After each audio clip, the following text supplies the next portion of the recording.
फहाद ने राबिया से कहा कि तुम भी चलो, मैं तुम्हारा पासपोर्ट बनवा देता हूँ, तुम भी सैर कर लोगी, इसको समझा बुझा कर ले आएंगे, फिर किसी अच्छी लड़की से इसकी शादी करा देना। राबिया ने लंदन जाने से साफ इनकार कर दिया। फहाद अकेला ही भाई की खैर खबर लेने चला गया, लेकिन 15 दिन बाद वो वापस आ गया क्योंकि नवीद लंदन से किसी और तरफ निकल गया था। फहाद ने वहाँ इसका पता मालूम करने की कोशिश की, मगर फिर बहुत मायूस और उदास लौट आया। कहने लगा, अगर मुझे पता चल जाए कि किस लड़की की खातिर मेरा प्यारा भाई हमसे दूर हो गया है तो मैं इस लड़की को गोली मार दूंगा। इसी की बेवफाई की वजह से मेरा भाई घर ही नहीं मुल्क भी छोड़कर चला गया। वो मुझे लंदन में भी नहीं मिला। राबिया ने दिल ही दिल में खुदा का शुक्र अदा किया, मगर अब इसकी याद राबिया के दिल में अटक कर रह गई थी कि घर में हर वक्त इसका जिक्र रहता था। वो इसे बुलाना चाहती थी और इसकी सास और शौहर नवीद नवीद करते रहते थे। कभी कभी तो वो तन्हाई में रोने लगती थी। 2 साल सुकून से गुजर गए। अचानक एक दिन सुबह सुबह नवीद घर आ गए। माँ जी की तबीयत अच्छी ना थी, वो इसको याद कर कर के रोती रहती थी। अचानक नवीद के आ जाने से तन मुर्दा में जान पड़ गई और माँ मरते मरते जी उठी। फहद भी बहुत खुश था, लेकिन राबिया बुझ गई थी और नवीद की हालत तो ऐसी थी जैसे अपने सामने मौत का फरिश्ता देख लेता है। फहद ने छोटे भाई से अपनी बीवी का तारुफ कराया कि ये तुम्हारी भाभी राबिया, अब ये तुम पर जुर्माना करेंगी कि तुम हमारी शादी में नहीं आए। जुर्माना तो मैं अदा कर नहीं सकता, अलबत्ता माफ़ी मांग सकता हूँ। छोटे देवर हो, पाँव छू लो, माफ़ी मिल जाएगी। ये कहकर फहद बाहर जाने लगा। अम्मा ने इसे आवाज़ दी, तभी राबिया की तरफ देखे बगैर नवीद ने कहा, जिसकी खातिर हमने दुनिया छान मारी, पता नहीं था कि वो दुश्मन तो अपने घर में है। बात फहद के कान में भी पड़ गई। पूछा, क्या कहा? नवीद कुछ नहीं, खुद से कह रहा था, लेकिन एक दोस्त के बारे में। इसको प्यार से दुश्मन बुलाता हूँ, इसके पास भी जाना है, पर अभी नहीं, कल चला जाऊँगा। राबिया की तो सांस रुक गई थी, खुद से खुद को छुपा रही थी।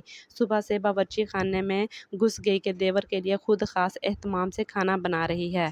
यूं भी इसके सामने ना जाना चाह रही थी क्योंकि नवीद के चेहरे पर तलखी देख चुकी थी। डर था किसी वक्त ऐसी बात मां पर ना ले आए जिसको फहद सुन ले। एक दिन फहद ऑफिस गया हुआ था, सास सो रही थी। नवीद इसके कमरे में आ गया। इसने तंजिया कहा, शादी करने को क्या तुम्हें मेरे माँ बाप का ही घर मिला था? 2-4 घर छोड़कर क्या ब्याह नहीं कर सकती थी? राबिया ने इसे समझाना चाहा कि देखो नवीद, इसमें मेरा कोई कसूर नहीं। तुम अगर चले ना गए होते तब भी शायद पता चल जाता कि मेरी शादी किस घर में हो रही है। अब मैं राबिया नहीं, तुम्हारी भाभी बन चुकी हूँ। मेरा नहीं तो अपने भाई का ख्याल करो। आइंदा कभी ऐसी वैसी बात मत करना जिससे किसी को शक हो कि हम माजी में एक दूसरे को जानते थे। जो होना था हो चुका। इसकी दुआ कबूल हो गई। नवीद यहाँ की बेकैफ ज़िंदगी से उकताकर फिर से इंग्लैंड चला गया। अब तो इसे इस घर जायदाद और रुपये पैसे से भी कोई दिलचस्पी ना रही थी। इसने सभी कुछ अपने भाई को सौंप दिया। इसके जाने से राबिया ने सुकून का सांस लिया। इसी दौरान खुदा ने इसको एक बेटे से नवाज दिया। यके बाद दीगर वो 2 और बच्चों की माँ भी बनी। ज़िंदगी में कुछ हलचल, कुछ ठहराव आ गया। बच्चों ने इसको मसरूफ़ कर दिया था। नवीद की कभी याद आई भी तो इसने ख्याल को परे झटक दिया। शुक्र के जाते हुए वो ड्राइंग रूम से अपनी तस्वीर भी उतार कर ले गया। ये तस्वीर इसे माजी की याद दिलाती थी। वो माजी को फरामोश करके अपने हाल में गुम हो गई। 12 बरस गुजर गए। इसकी सास का इंतकाल हो गया। अब वही इस घर की बिला शिरकत गैर मालिक थी। अपने शौहर से इसको कोई शिकायत ना थी, लेकिन अपने वालिदैन से वो आज भी उखड़ी उखड़ी रहती थी। इसको माँ बाप से शिकवा था, जिन्होंने खुद तो अपनी पसंद की शादी रचाई थी और इसको इस हक से महरूम करके एक पुरखलिश ज़िंदगी में धकेल दिया था। एक दिन वो अपनी बेटी को होमवर्क करवा रही थी। अचानक घंटी बजी। इसने नॉर्मल अंदाज से फ़ोन उठाया, मगर फ़ोन करने वाले का लहजा नॉर्मल ना था। फ़ोन फहद के दफ्तर से था। कोई शख्स कह रहा था कि किसी डाकू ने पुलिस मुकाबले में इनको गोली मार दी है। ये सुनते ही रिसीवर हाथ से छूट गया और वो बेसुध होकर जहाँ खड़ी थी वहाँ ही फर्श पर बैठ गई। आज ये आर्जी सुकून भी रास ना आया। इसके बच्चों का मुस्तकबिल तबाह हो गया था। बच्चे अभी छोटे थे। बड़ा बेटा 10 वर्ष का था। इसको पढ़ाना लिखाना और घर को भी चलाना था। ये कितनी बड़ी जिम्मेदारी थी जिसको इसे अकेले निभाना था। अभी वो पिछली महरूमियों के चुंगल से ना निकली थी कि नई महरूमियों का जाल इस पर आ गिरा था। आज शिद्दत से नवीद याद आया। वो होता तो कम अज़ कम अपने भाई के बच्चों को तो संभाल लेता।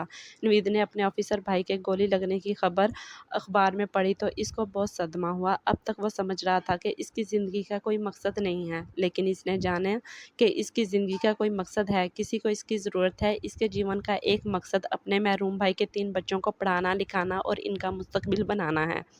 वो पहली फुर्सत में जर्मनी से पाकिस्तान आ गया। जिस वक्त वो घर में दाखिल हुआ, राबिया इंतहाई मायूस हालत में घर की दीवार से लगी बैठी थी। अपनी तन्हाई और किस्मत पर आंसू बहा रही थी।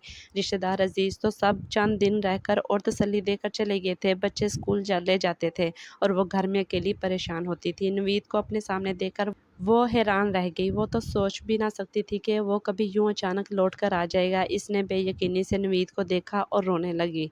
नवीद ने रोती हुई भाभी के सर पर अपना मजबूत हाथ रख दिया और बोला, राबिया, अब सब गम भुला दो। तुम तन्हा नहीं हो, मैं तुम्हारे दुख समेटने आया हूँ। भाई मुझे जान से ज़्यादा अजीज थे और अब ये मेरा फ़र्ज़ बनता है कि मैं इनके बच्चों को गले लगा लूँ। राबिया को लगा जैसे किसी ने इस गिरती दीवार को थाम लिया हो। इसे अपना दुख बहुत ही हल्का महसूस हुआ। इस वक्त फ़ोन घर में लग चुका था। इसने फ़ोन करके वालिदैन को इतला दी कि बच्चों का चचा आ गया है, अब आपको मेरे बच्चों की फ़िक्र करने की ज़रूरत नहीं है। तभी बच्चे भी स्कूल से आ गए, नवीद से गले मिले। इसने भी इन्हें प्यार दिया। अब नवीद घर का खर्चा देने लगा। वो बच्चों की तमाम ज़रूरतों का ख्याल करता था, लेकिन राबिया इससे अलग थलग रहती थी, अजनबी बनकर। नवीद ने इसे डिस्टर्ब ना किया, इसको इसके हाल में रहने दिया। वो इसकी मोहब्बत बोलकर अपने महरूम भाई के बच्चों की मोहब्बत में खो गया। वो जानता था कि राबिया बहुत दुखी है। वो अपने बच्चों के बाप से मायूस हो चुकी थी और अपने शोहर को खो देने पर निढाल थी।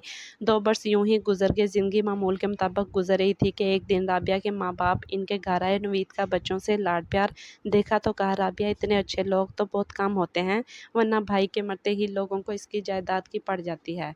मरहूम भाई की बीवी और बच्चों को कौन पूछता है? तुम्हारा देवर बहुत अच्छा इंसान है, लगता है इसको रुपए पैसे का कोई लालच नहीं। राबिया से जब्त ना हो सका। इसने कहा, यही वो इंसान है जो मुझे यूनिवर्सिटी में मिला था और हम शादी करना चाहते थे। आपने इस वक्त तो इसका नाम भी सुनना गवारा ना किया। ये ज़रूरी नहीं होता कि सब लोग धोखेबाज और बुरे हों। वालिदैन हैरान रह गए। उन्होंने नवीद से लैदगी में बात की और जब इनको इल्म हुआ कि इसने अभी तक शादी नहीं की है, तो फिर राबिया को मनाया कि वो अपने बच्चों के चचा से निकाह कर ले, ताकि ये उजड़ा हुआ घर फिर से बस जाए और बच्चों को भी मुस्तकिल सहारा मिल जाए। राबिया नहीं मानती थी, वो दूसरी शादी ना करना चाहती थी, लेकिन इसके वालिदैन और बच्चों ने इसको मना लिया। शायद इसकी तकदीर में नवीद की जीवन साथी बनना लिखा था। फ़ाहद के साथ गुजारी हुई मुख्तसर ज़िंदगी की याद लिए वो एक बार फिर अपने ही घर में दोबारा ब्याही गई। इस बार भी इसके वालिदैन ही का फ़ैसला था, लेकिन इसने इस फ़ैसले को मजबूरन कबूल किया, बच्चों की खातिर।